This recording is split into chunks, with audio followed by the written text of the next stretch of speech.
A traveling exhibit is set up at City Hall in Plattsburgh that tells the story of some of the most historic shipwrecks in waterways across New York. The Great Shipwrecks of New York's Great Lakes showcases a dozen shipwrecks spanning more than 2 centuries, from the oldest intact warship in North America in Lake George to Benedict Arnold's gunboat from the Revolutionary War that sits nearly perfectly preserved on the bottom of Lake Champlain. It also features a steamboat that sank in the St. Lawrence River a century ago. The exhibit is free and open weekdays from 8 to 4 in the second-floor atrium of Plattsburgh City Hall. It will be up the entire month, running through Friday, April 28th.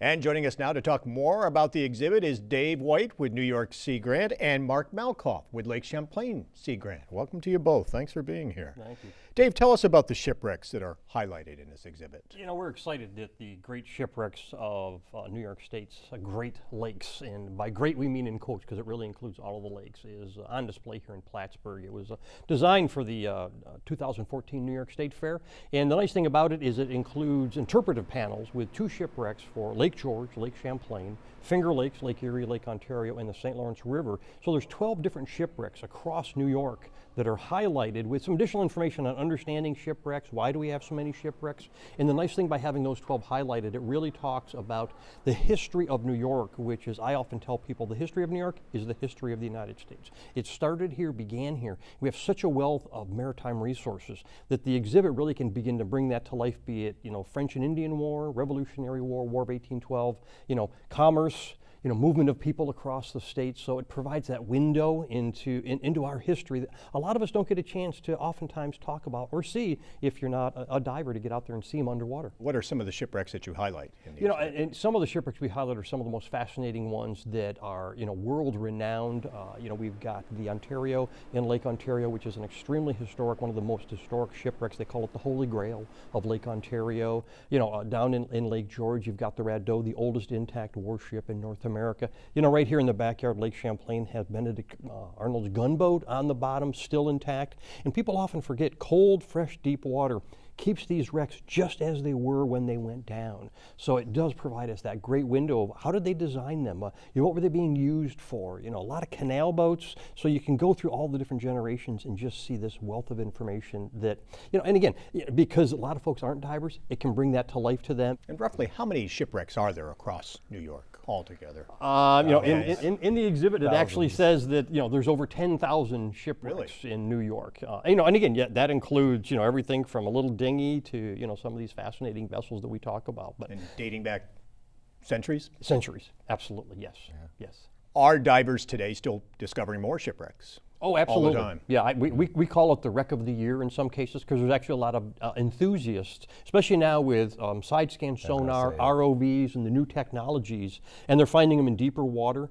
And so, every year there's a lot of people that, they've gone diving, they've moved on, they've built homemade ROVs, and they're actually out there looking to find them because, again, each one that they find adds to the fabric, that thread of what's that story and how does that fit into either our military history or the development of the country. I mean, we're celebrating the 200th anniversary of the Erie Canal system, and how that opened up to the rest of the world is New York's history, is U.S. history. So, when you add that piece in, and there's many wrecks across the canal system as well, especially in the lakes that one would now go through and that they went through. So it's finding those as well. So there's a lot of folks out there that love it, and Lake Champlain Maritime Museum is going to be announcing a new site this year that'll be part of their dive program as well. Of course, they've been diving on shipwrecks for a number of years. Mark, the most famous, of course, the Battle of Plattsburgh and from the Revolutionary War. Those are the 2 most famous naval battles in the shaping of our nation. Shipwrecks from those still are on the bottom of Lake Champlain. Sure. There's groups of vessels that you could talk about.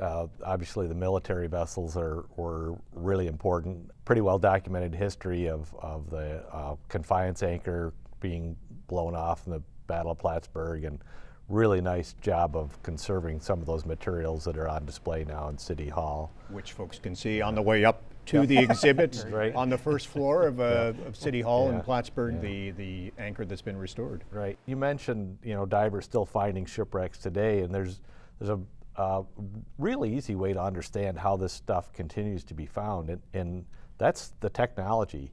Magnetometers and side scan sonars were the property of the military 20 years ago, 30 years ago. Those technologies are in the hands of private individuals now. And with that, just analogous to our computers and cell phones that we're using every day, you've got technology that's becoming more affordable that is, thousands of times more powerful than the best stuff 20 years ago. And with the advent of that kind of technology, I expect that, wrecks in Lake Ontario, maybe materials in Lake Champlain are going to continue to be discovered. A lot of the materials that remain available are hidden in the sediments. So things like magnetometer, even if you've got scuba gear, magnetometers become important in terms of trying to find this stuff. Also, the interrelationship between the ecosystem that we talk about, we could talk about invasive species, and when you talk about zebra mussels when they were coming into the system. Lake Champlain Maritime Museum, in partnership with several of the folks up here, actually went out and did a full lake assessment of trying to find where are the hard hits that might be a wreck, it might be something of significance in advance of zebra mussel infestation, because they were worried in some cases that some of these could disappear either through colonization or actually collapse. And so by having those hard hits, they're now able to go back out, and if they see one that's like, wow, this is really an interesting one, we think it could add in, they're able to go back out having found that hard hit on the bottom, because it's like we say, it's not like there's a nameplate on many of these, so they've got to go out and really do that assessment as to what did they find. But zebra mussels and the concern that they were going to have on shipwrecks actually prompted them to go out and do that. The concern is that the zebra mussels coat the shipwreck, and over time it would deteriorate. It would deteriorate, or you just coat it and they don't even know it's there anymore because it's it's become a rubble, and you think, oh, that's just a pile of zebra mussels. You don't know what's underneath it. Zebra mussels is one concern as far as invasive species. Are there other threats to the shipwrecks as they sit in the water now? Because we've heard for so long that the reason so many of the shipwrecks are left right where they are is because they're so well preserved in the cold waters of Lake Champlain. One of the things we don't have here in the way of invasive species are quagga mussels, which are very first cousins to zebra mussels, but they can survive at much deeper depths. Zebra mussels kind of peter out at 60 or 80 feet. Quagga mussels can survive apparently at 400 feet. And Art Cohen, the founding director of the Maritime Museum, just gave a talk a few weeks ago on the Spitfire. Interesting dilemma there, because currently that thing's it's deep enough that it's probably not threatened by zebra mussels, but how long or when do we get quaggas, and what do you do between now and then to try to deal with that? The other thing that could have an impact on these materials is climate change. Sea Grant's funded some work to document what's going on in the water column temperature-wise in Lake Champlain. We've got a buoy that was placed last year out in the main lake, and it will be out there again this year. You can get real-time water temperature data throughout the water column and any computer to see what's going on there. And Dr. Eric Leibensberger at SUNY Plattsburgh, who's in charge of the project, has been able to go back and look at some records from the 80s that were collected by researchers at Middlebury College. And he's starting to detect some changes in the lake temperatures. So we've always talked about cold, clear water preserving shipwrecks. Well, invasives in warmer water are on the horizon, and maybe we just need to be paying a little more attention when it comes to documenting, conserving, protecting, and studying these shipwrecks. A lot of people would say, well, the lake's really deep in that, and so for those deep water wrecks, probably not, but really those nearer shore and that less than 100 feet, if you start to see those changes, that's where you can begin to see that deterioration and the changes really begin to occur, again, over time as we move forward. And Mark, you talk about the shipwrecks. Obviously, there are other concerns, and Sea Grant works on a number of projects when it comes to the lake, to the watershed, to the environment.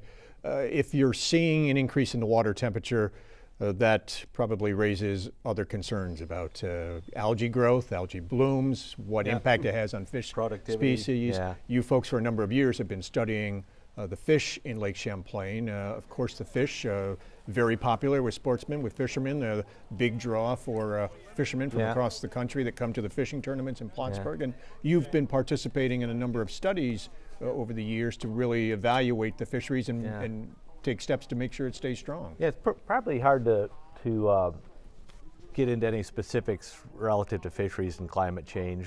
One thing we do know that you are setting the stage for more invasive species problems. fish that normally wouldn't do well at this latitude, you know, you warm things up. Fish from southern areas are more at home. Does it potentially threaten the existing species, your trout and your bass and other fish that are there now? Yeah, well, a classic case of that right now is alewife and smelt. You know, alewife were not native to Lake Champlain, not native to the Great Lakes either. We didn't get them until about 2003. Now they're doing quite well, thank you, and the losers are the native smelt. They compete directly for food sources and habitat utilization. So alewife populations coming up, smelt populations are going down, no question about it. And Dave, for New York Sea Grant, Yes. much the same. You work on a number of projects having to do with boating safety, having to do with invasive species, really protecting the waterways of New York. Because we have these just wealth of resources, you know, including the Finger Lakes, you know, Great Lakes, Lake Champlain, Lake George, is they all have different ecosystems. So there are actually things native in one body of water in New York that are not native in another. And when they do get a foothold, if they're being transported as well. So it's not just, oh, the invasives coming from Europe or coming from somewhere else. It's we want to be cautious what we're transporting, you know, within our own state from body of water to body of water. And, you know, and that's where, you know, you start talking about, you know, boating safety, invasive species, you know, clean, drain, dry on your boat. It seems within the past 5 years or so that there's really been a wake-up call to keep invasives out. And so it's just really helping people understand that, you know, back in the day it wasn't something we thought about. But also, you know, back in the day we weren't taking boats from one end of the state to another within a 3-hour period. Fish here and then in the morning and then fish over there in the afternoon. So our uses have changed as well. So it's just, you know, adjusting to that and sharing that kind of information with folks, because you know once you share that with folks and they go, wow, that makes great sense, because people are going to be saying, yeah, I don't want to be transporting something from Lake Champlain to a lake in the Adirondacks or vice versa.